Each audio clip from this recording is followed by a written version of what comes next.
Good morning, my name is Lexi Sumner, and I'm a larval assessment biologist with Fisheries and Oceans Canada at the Sea Lamprey Control Centre. Today I will share with you the sea lamprey control efforts completed in 2021 on Lake Erie and our plans for 2022. The Sea Lamprey Control Program is funded by the Great Lakes Fishery Commission and is carried out by the U.S. Fish and Wildlife Service and Fisheries and Oceans Canada. The program is also supported by the U.S. Geological Survey and the U.S. Army Corps of Engineers. Sea lamprey are native to the Atlantic Ocean and were historically blocked from entering Lake Erie and the Upper Great Lakes by Niagara Falls. In 1919, the Welland Canal was widened and deepened, thereby allowing sea lamprey to enter the lake. They were first detected in Lake Erie in 1921, but were not considered a serious threat until the late 1970s. Before then, sea lamprey populations were likely suppressed by limited prey availability, a lack of suitable spawning and nursery habitat, and water pollution. Environmental protections, stream habitat improvements, and salmon stocking has since made suitable conditions for sea lamprey in the lake. This map shows the tributaries to Lake Erie that have records of sea lamprey production, 7 of which are treated every 3 to 5 years. These regular producers are indicated in red and include Big and Big Otter Creek in Ontario and the Grand River, Conneaut, Raccoon, Crooked, and Cattaraugus Creek in the United States. 2 lamprey treatments occurred in 2021 on Lake Erie streams, Big Creek and Big Otter Creek in Ontario. These 2 streams were deferred from the 2020 field season. Despite the deferral, the number of larval sea lamprey observed during the Big Creek treatment was low. During the Big Otter treatment, larval abundance was moderate and numerous juvenile sea lamprey were observed. There was a huge amount of planning to get these treatments done, and crews had to adapt to changing conditions, including record low flow rates followed by a big storm event. The staff who coordinated these efforts did a great job ensuring that these deferred treatments were successfully completed. 4 treatments to Lake Erie tributaries are scheduled for 2022. The Grand River, Conneaut Creek, Raccoon Creek, and Cattaraugus Creek. The Grand and Raccoon were scheduled for treatment in 2020, and Conneaut was scheduled for 2021. But these treatments were deferred due to COVID-19 safety concerns. This past year, field crews visited 109 structures on Lake Erie tributaries to evaluate the potential to block sea lamprey movement upstream and to update the barrier inventory and project selection system database.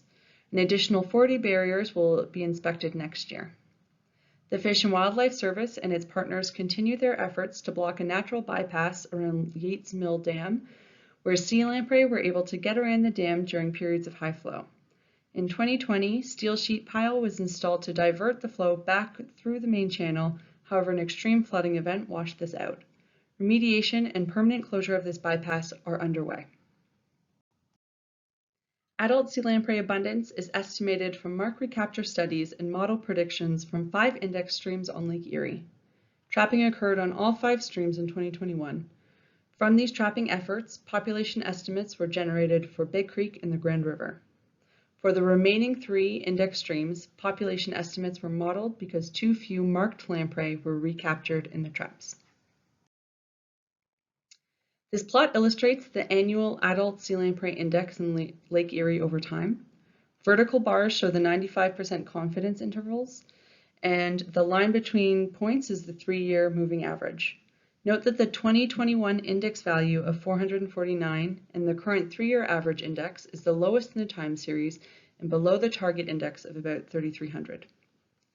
The target value for adult sea lamprey abundance is based on the 5-year period from 1991 to 95, when there was an acceptable annual rate of lake trout mortality. In 2020, construction of barrier-integrated traps on the Grand River in Ohio was completed. The traps were used for the first time last year, and the trapping efficiency was 40%. This is an increase from the previous trapping efficiencies at this site. Fyke nets and portable traps were set up on Conneaut Creek by the Fish and Wildlife Service and the Pennsylvania Fish and Boat Commission to assess the adult sea lamprey migration. No lamprey were caught this past year, and trapping is scheduled again for 2022.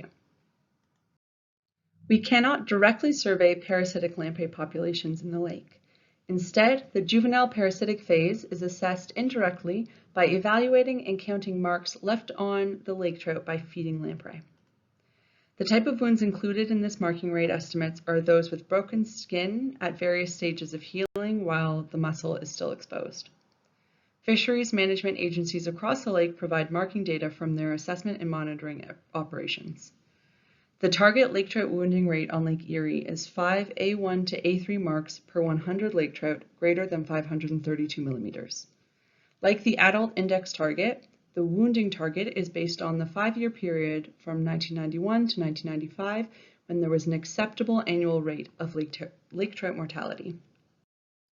This figure shows the number of A1 to A3 marks per 100 lake trout against the lamprey spawning year. The line between points is a 3-year moving average, and the horizontal red line is the target marking rate of 5 wounds per 100 lake trout. The marking data for 2021 are still being compiled. From the late 90s onwards, the 3-year averages have exceeded the target. However, they are consistently lower than the observed highs in the early 1980s before lamprey control efforts began on Lake Erie. Larval assessments were conducted on 31 tributaries to Lake Erie last summer. No new infestations were detected during these assessments. Lamprey assessments on the St. Clair River are scheduled on a biannual rotation between the upper and lower river. In 2019, the Fish and Wildlife Service did granular bailicide surveys in the channels of the lower St. Clair. Surveys scheduled for the upper St. Clair have been deferred twice because of COVID-19 travel restrictions. We had planned on completing 24 index and distribution surveys on the upper St. Clair in 2021. The Fish and Wildlife Service were able to complete 6 of these surveys on our behalf in U.S. waters. Next season, we plan on doing assessments on both the upper and lower river to account for these deferrals, and in 2023, we will proceed with alternating the surveys. The Detroit River does not currently support a larval sea lamprey population. However, in recent years, native lamprey species have been caught in the river. Improvements in habitat and water quality may have allowed these native lamprey to reestablish. The improved water quality may also permit sea lamprey to establish in the Detroit River, so we continue to monitor the river on a 3-year basis. Because of COVID-19 travel restraints, there have been deferred treatments on tributaries flowing into Lake Erie. For the most part, treatments were deferred for just 1 year, although the upcoming treatments on the Grand River and Raccoon Creek will have been deferred by 2 years. This leads us to the question of how these deferrals will impact sea lamprey production in Lake Erie. It will take another year or 2 to detect any potential COVID-related changes to the adult abundance in lake trout marking data. Pending the treatment of the Grand River and Raccoon Creek, there are a few things that indicate we can maintain the present level of control of sea lamprey in Lake Erie. First, the adult sea lamprey abundance is the lowest in the time series and has been on a downward trend. So going into 2020, we were at a good place in terms of lamprey control. Second, during the 2021 treatments, the number of larvae observed was low on the Big Creek treatment and moderate in the Big Otter. These treatments were deferred by a year, yet the number of lamprey killed over the course of the treatment was not alarming. There is a buffer built into the treatment ranking approach used by the program, and we try to treat streams a year before lamprey migrate from their natal streams to the lake. Lastly, during our larval assessments this past season, we did not detect any additional streams that needed to be treated in 2022. All remaining deferred treatments are scheduled to be completed this year, which will put our treatment schedule back on track. Together, these points provide us with a bit of optimism for the coming years, despite the challenges that COVID threw at us. That concludes my presentation, and I'm happy to answer any questions.